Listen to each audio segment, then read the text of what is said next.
Album ఇది యాక్చువల్గా చెప్పాలంటే because pure love story. So దీనికి ఈ మ్యూజిక్ని మీరు బాగా ఆదరించినందుకు I thank you so much. And ఇదే కాకుండా నన్ను స్టార్ట్ నుంచి నచ్చవలే, మనసారా, నువ్వు ఇలా, మేము వయసుకు వచ్చాం, సినిమా చూస్తామామ అండ్ కార్తికేయ, సో ప్రతి ఫిలిమ్స్ని మీరు ఎంకరేజ్ చేస్తున్నారు. సో అలాగే ఇది కూడా మీరు సక్సెస్ చేస్తారని అనుకుంటున్నాను. అండ్ డైరెక్టర్ గారి గురించి చెప్పాలంటే వాణియం కొసరాజ్ గారు. సో ఆవిడతో ట్రావెల్ ఫస్ట్ నాకు స్టోరీ చెప్పారు, కొత్తగా అనిపించింది. అండ్ ఇట్స్ అంటే వెరీ కమర్షియల్ యాడెడ్ కామెడీ అట్లాంటిది కాకుండా ఒక కూల్ లవ్ స్టోరీ ఇది. అండ్ ఆవిడ ఈచ్ అండ్ ఎవ్రీ సాంగ్ కూడా ఆవిడ చాలా ఇన్వాల్వ్మెంట్, సాంగ్ని చాలా ఇన్స్పిరేటివ్ చేస్తూ ఆ సిచ్యువేషన్ కానీ ఆ సిచ్యువేషన్లో మాంటేజెస్ ఏముంటాయి ప్రతి ఒక్కటి ముందే ఆవిడ రాసుకొని తీసుకొచ్చి నాకు ఇంజెక్ట్ చేసి, సో అలా జరిగినాయి. ఇందులో 6 సాంగ్స్ ఉన్నాయండి. భాస్కర్ భట్ల గారు రాశారు, కృష్ణ చైతన్య గారు రాశారు. అండ్ కొత్త అమ్మాయి శరణ్య అని తన సింగర్, తనే ఒక సాంగ్ కూడా డమ్మీ లిరిక్ ట్రై చేస్తుంటే తను యాక్సిడెంటల్గా రాసి ఓకే అని. అండ్ ఇంకో సర్ప్రైజ్ ఏంటంటే మేడం కూడా ఇంకో సాంగ్ రాశారు, సాడ్ సాంగ్ అది. సో హెవీ ప్యాథోస్ సాంగ్ అనమాట అది. మేడం గారికి ఏంటంటే మెయిన్గా సిచ్యువేషన్ తెలుసు కాబట్టి ఎన్ని అనుకున్నా కూడా కాదు అనేసి మేడం గారు రాయడం జరిగింది. సో ఓవరాల్ సింగర్స్ మనకి Krishna Chaitanya, Lipsika and Dinakar, so and స్ఫూర్తి అనే ఒక అమ్మాయి, జితేంద్ర గారు, డైరెక్టర్ జితేంద్ర గారు అలా అమ్మాయి, తను 10th క్లాస్ చదువుకుంటుంది. తను ఒక ఫాస్ట్ నెంబర్ ఫోక్ సాంగ్ పాడింది. So and each and every song కూడా దీంట్లో చాలా ఇంపార్టెంట్ సిచ్యువేషన్ ప్లే అవుతుందండి సినిమాలో. సో ఫిలిం అంతా కూడా మీకు అంటే whole family, youth, each and every one connect అయ్యేలాగా ఉంటుంది. ఫన్ ఉంటుంది, కామెడీ ఉంటుంది. So all this songs credits కానీ ఈచ్ అండ్ ఎవ్రీథింగ్ క్రెడిట్స్ డెఫినెట్గా డైరెక్టర్ గారిదండి దీని వరకు. బికాస్ అంత అంటే ఎలా చెప్పాలంటే ఒక సాంగ్ చేసుకున్న తర్వాత కాదండి దీంట్లో ఇది ఏమన్నా ఉంటే బాగుంటుంది, ఇదేమన్నా ఉంటే బాగుంటుంది అని. సో నేను ఈ ఒక ఫ్యూ సాంగ్స్కి అయితే ఒక 3-4 వర్షన్స్ ఇవ్వటం జరిగింది. సో వాటిలో సెలెక్ట్ చేసుకొని ఇంకా లిరిక్స్ కూడా ఒక 3-4 వర్షన్స్ సెలెక్ట్ చేసుకొని అట్లా చేసుకున్నారు.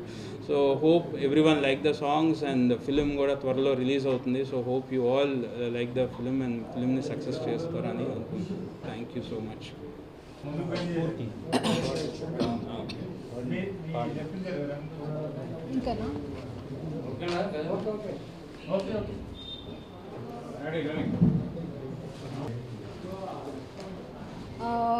శేఖర్ చంద్ర గారు ఇప్పుడే చెప్పారు, ఇది ఒక లవ్ స్టోరీ అనేసి తను చాలా ఇష్టపడి కష్టపడి రాశానని చెప్పారు.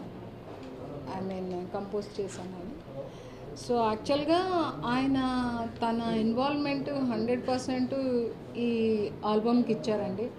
ఎందుకంటే ఆయన already is a very talented music director అని మీకు చాలాసార్లు ప్రూవ్ అయింది. ఎస్పెషలీ బీజిఎంకి ఆయన చాలా ఫేమస్. ఇప్పటివరకు ఇచ్చిన అన్ని ఆల్బమ్స్ అన్నీ బాగున్నాయి. మన దానికి మరల తెలుపున ప్రియాకి ఇంకాస్త నేను అంటే మూవీకి యాప్ట్గా ఉండే లిరిక్ కానీ సిచ్యువేషన్స్ కానీ దానికి తగ్గట్టుగా కంపోజ్ చేయమనేసి ఆయన్ని ఇంకొంచెం ఎక్కువ ఇది చేసి ఆయన దగ్గర మళ్ళీ చేయించి మళ్ళీ నేను సాటిస్ఫై అయ్యే వరకు ఆయన చాలా ఓపిక్గా చాలా ఓపిక్గా తీరిగ్గా చేసి ఇచ్చారు. కాబట్టి ఈ ఆల్బమ్ ఇంత బాగా వచ్చిందని అనుకుంటున్నాను. తర్వాత లిరిక్ రైటర్స్ ఆయన భాస్కర్ భట్ల గారు చాలా బాగా కంపోజ్ రాశారండి. కంపోజిషన్కి సరిపడ్డట్టు అంత చాలా యాప్ట్గా అద్భుతంగా ఎలా రాయగలిగారని నాకే ఆశ్చర్యం వేసింది. అంతే కదా, వాళ్ళు కవులు కాబట్టి రాస్తారులే అని అనుకున్నా కానీ చాలా తర్వాత ఒక సాంగ్ దగ్గర మాత్రం నేను కొంచెం ఆయనతో ఇది చేశాను. ఈ ట్యూన్ చాలా అద్భుతంగా ఉంది, దీనికి తగ్గట్టు మోడర్న్ లిరిక్ ఉంటే బాగుంటుందేమోనని లాస్ట్ మినిట్ వరకు సతాయించని ఆయన ఒకటే చెప్పారు, లేదు మేడం ఈ సాంగే సక్సెస్ అవుద్ది, మీరు చూస్తూ ఉండండి అని. బిజినెస్ మ్యాన్లో ఒక సాంగ్ తీసేయండి అన్నారంట, ఆ సాంగే హిట్ అయిందంట. సో ఆ ఎగ్జాంపుల్ చెప్పారు. అది నేను గోవా వెళ్తా దారిలో కూడా కాదండి, ఆయన ఆ రోజే దుబాయ్ నుంచి వచ్చారనమాట.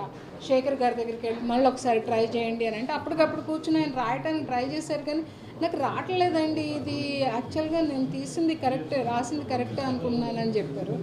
అయితే నేను చాలా అసంతృప్తిగానే ఆ సాంగ్ని నేను యాక్సెప్ట్ చేశాను అనమాట, ఆ లిరిక్ని. కానీ అది అన్నిటికన్నా ఎక్కువ హిట్ అయింది. మీరు గెస్ట్ చేసి ఉండే ఏదో ఇది ఇదిగా ఉంది, ఏదో ఇది ఇదిగా ఉంది సాంగ్ని.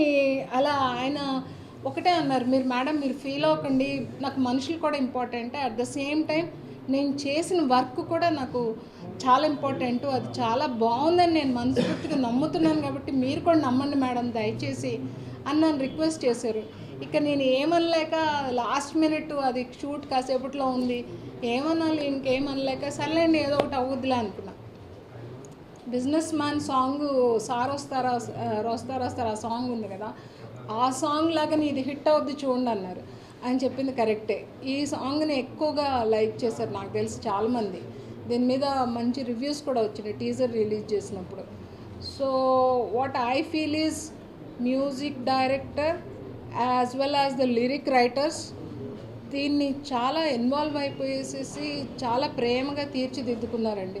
శరణ్య అనే అమ్మాయి చాలా తన స్వీట్ వాయిస్తో పాటు మంచి చక్కటి ఒక రొమాంటిక్ లిరిక్ ఇచ్చింది అంత చిన్న ఏజ్లో. She is really talented. డాడీని అడిగాను, కొంచెం ఫైనాన్షియల్గా బర్డెన్ ఉన్నా ఎప్పుడూ అడగలేదు, అడగగానే ఆయన కూడా కొంచెం సపోర్ట్ చేశారు. అలా స్టార్ట్ అయిందండి. ఇది మీకు తెలియదేం కాదు, చిన్న సినిమాలు ఈ రోజుల్లో వెనకాల డబ్బు